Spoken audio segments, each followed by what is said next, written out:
हर हर महादेव। आज मैं आप सभी को ग्रहण काल के सूतक में किस प्रकार के नियम लागू होते हैं, किस प्रकार के नियम आपको मानने चाहिए, ये सब चीज़ें आपको बताऊंगा। तो सबसे पहले जान लेते हैं कि यह सूर्य ग्रहण किस प्रकार से लगने जा रहा है, क्या इसका समय है, क्या सूतक काल है। ये सब चीज़ें मैं आपको सूक्ष्म रूप से बताऊँगा, क्योंकि मैंने विस्तार में अपनी वीडियो में पहले ही इसके बारे में बता दिया है। तो यह सूर्य ग्रहण 21 जून 2020 को लगने जा रहा है। इस दिन आषाढ़ी अमावस्या है और रविवार का दिन है। तो आषाढ़ी अमावस्या के रविवार के दिन यह सूर्य ग्रहण लगने जा रहा है। इसे चूड़ामणि सूर्य ग्रहण की संज्ञा भी दी गई है। चूड़ामणि सूर्य ग्रहण इसीलिए विशेष है क्योंकि इस दिन किया गया जाप और दान 100 गुना फल देता है। इसीलिए आपको इस सूर्य ग्रहण में अपने जो भी अनिष्ट ग्रह हैं उनका जाप करना चाहिए, दान करना चाहिए, जिससे वह आपको हर प्रकार से सुख दें। आपके कुंडली में जिस प्रकार से भी वो अशुभ स्थिति उत्पन्न कर रहे हैं उसको नष्ट करें और वहाँ पर शुभ स्थिति बनाएं। इस प्रकार से आप इस ग्रहण में उन ग्रह इत्यादि का जाप और दान कर सकते हैं। अब जान लेते हैं कि ग्रहण काल कब से कब तक रहेगा। संपूर्ण भारत में 20 जून रात्रि 10 बजे से सूतक प्रारंभ हो जाएगा और 21 जून सुबह 10 बजे से यह ग्रहण प्रारंभ हो जाएगा और 2:30 तक। यह समय सारे देश के लिए मैं बता रहा हूँ, अलग अलग क्षेत्र के लिए अलग अलग समय है, क्योंकि सूर्योदय हर जगह अलग अलग होता है। इसीलिए सारी जगहों के लिए भिन्न भिन्न टाइम है। आप अपने निकटतम ज्योतिषाचार्य से अपने क्षेत्र का ग्रहण काल पता कर सकते हैं। तो ये ग्रहण जो है 2:30 तक संपूर्ण भारत में रहेगा। इसका प्रभाव संपूर्ण भारत में 2:30 तक रहेगा। तत्पश्चात आप सभी को क्या करना है, क्या नहीं करना है, ये सब चीज़ें मैं आपको बताता हूँ। ग्रहण सूतक प्रारंभ होने से पहले यानी 20 जून रात्रि 10 बजे से पहले आपने अपने घर के जो भी तरल पदार्थ हैं, जैसे पानी हो गया, दूध हो गया, तेल हो गया और भी नाना प्रकार के जो तरल पदार्थ हैं, या फिर घर में जो बना हुआ खाना है, जैसे आपने बूढ़े बीमार इत्यादि के लिए खाना बना के रखा हुआ है, तो उसमें भी आप जो है कुसा डाल दें। सूतक प्रारंभ होने के पश्चात वैसे खाना ग्रहण नहीं करना चाहिए, परंतु बच्चे, बूढ़े, बीमार इत्यादि को अगर आवश्यकता पड़ती है तो आप सूखी चीज़ें उनको दें। जिस प्रकार से बिस्किट वगैरह या फिर ब्रेड वगैरह उनको आप वो दे सकते हैं। और जल वही देना है जिसमें आपने कुसा डाला हो, क्योंकि सूतक काल में सारा जल दूषित हो जाता है, सब प्रकार के तरल पदार्थ दूषित हो जाते हैं। इसीलिए जो है कुसा उस जल को दूषित होने से बचाता है। तो इस प्रकार का जल आप जो है बच्चे, बूढ़े, बीमार जो दवाई वगैरह ले रहे हैं उन सबको दे सकते हैं। जैसे ही ग्रहण काल प्रारंभ होगा यानी सुबह 10 बजे से पहले अपनी शौच आदि क्रियाओं को पूर्ण कर दें। ग्रहण काल में शौच, खाना, सोना वर्जित है। इसमें इन सभी चीज़ों का त्याग करना चाहिए और निरंतर भगवान का सुमिरन करना चाहिए। ग्रहण काल में गर्भवती स्त्रियों को कभी बाहर नहीं निकलना चाहिए। अगर गर्भवती स्त्रियां बाहर निकलती हैं तो उनके गर्भ में जो बच्चा शिशु पल रहा है वह अपंग, अंगहीन और कमज़ोर बुद्धि वाला पैदा होता है। इसीलिए गर्भवती स्त्रियों को बिल्कुल भी घर से बाहर नहीं निकलना चाहिए ग्रहण काल के दौरान, और घर में भी किसी प्रकार की कोई नुकीली वस्तु को हाथ में नहीं लेना चाहिए। केवल ग्रहण काल में भगवान का चिंतन और सुमिरन करना चाहिए, ताकि आपकी संतान भावी और सम्मानित पद को समाज में प्राप्त करे और हर प्रकार से एक स्वस्थ संतान की आपको प्राप्ति हो।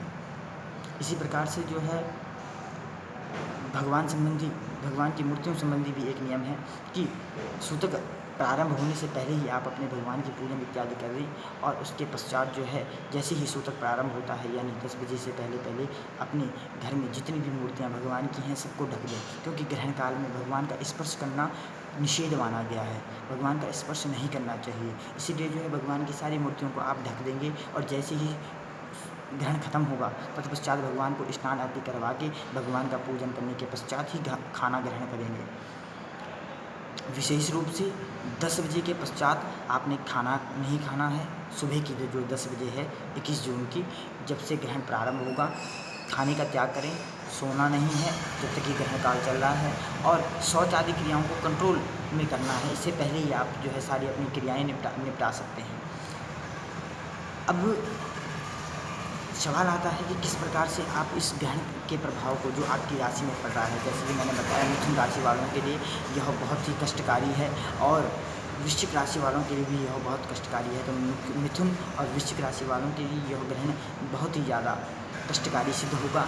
इसीलिए आप सभी को क्या करना चाहिए, भगवान शंकर के ओम नमः शिवाय मंत्र का जाप करना चाहिए।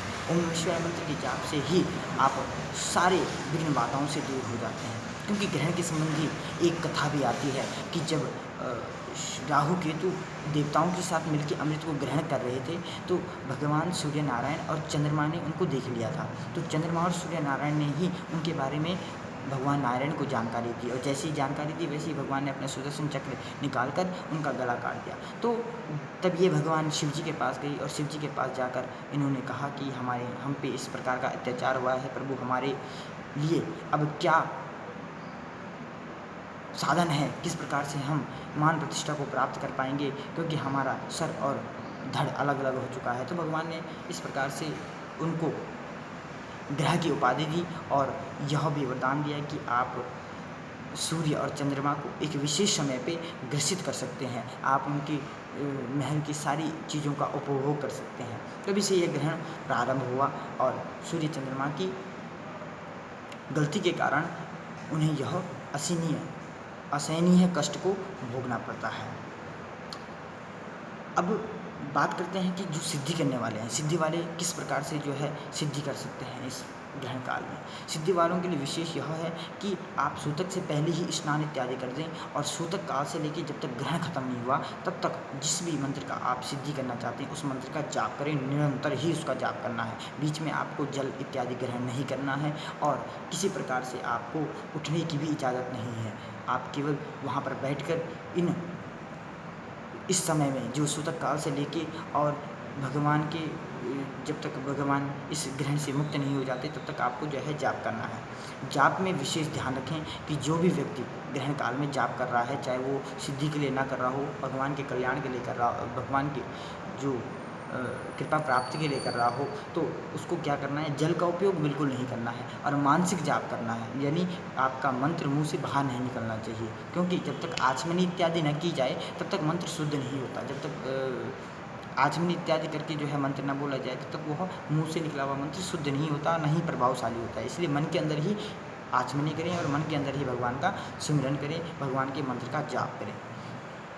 इसी प्रकार से मैंने आपको सारी चीज़ें एक एक करके बता रहा हूँ। और इस ग्रहण काल में यह ग्रहण काल विशेष क्यों है, क्यों इस ग्रहण काल में इतनी सारी सावधानियाँ जो है विशेष रूप से मेरे द्वारा बताई जा रही है और अन्य ज्योतिषों के द्वारा भी बताई जा रही है। क्योंकि यह ग्रहण काल अभी के समय बहुत ही कष्टकारी है। कष्टकारी क्यों है, क्योंकि गुरु जो ग्रहों के राजा हैं, देवताओं के राजा हैं, जो देवताओं के गुरु माने जाते हैं, तो जो देवताओं के राजा हैं उन पर तो ये ग्रहण लग ही रहा है, तो उनके लिए तो यह समय कष्टकारी है ही। उनकी बुद्धि का तो वैसे भी जो है इस समय बुद्धि काम नहीं करेगी। परंतु जो गुरु महाराज हैं वो भी अपनी नीच राशि में बैठ के शनि भगवान के साथ, शनि ग्रह के साथ जो युक्ति बना रहे हैं, इसीलिए जो है यह ग्रहण विशेष रूप से खराब माना गया है और सारे देश आपस में टकराएंगे और विश्व युद्ध की स्थिति उत्पन्न हो सकती है। इतना इस ग्रहण का प्रभाव रहेगा, परंतु विश्व युद्ध होगा नहीं, क्योंकि तब तक भगवान की कृपा से हम सभी ये प्रार्थना कर रहे हैं कि यह विश्व युद्ध टल जाए और किसी प्रकार की कोई विशेष जनधन हानि ना हो। परंतु चीन के लिए, पाकिस्तान के लिए और जम्मू कश्मीर के लिए यह समय बहुत ही ख़राब है। इसलिए यहाँ के लोगों को अवश्य ही भगवान का जाप करना चाहिए और यहाँ के प्रधानमंत्रियों को भगवान का चिंतन सुमिरन कराना चाहिए और करना चाहिए। इसी प्रकार के सारे नियम मैं आपको बता रहा हूँ।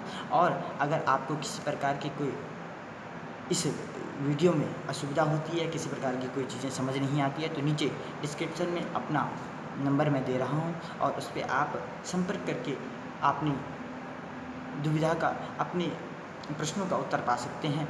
तब तक के लिए ऐसे ही आगे मैं आपके साथ आध्यात्म और ज्योतिष से रिलेटेड वीडियो को शेयर करता रहूँगा और आप तब तक के लिए भगवान का सुमिरन चिंतन इस ग्रहण काल में अवश्य करें और अपने जो ग्रहों को शुद्ध करें, उनका दान करें और भगवान का नित्य सुमिरन करते रहें। तब तक के लिए जय श्री राम, हर हर महादेव।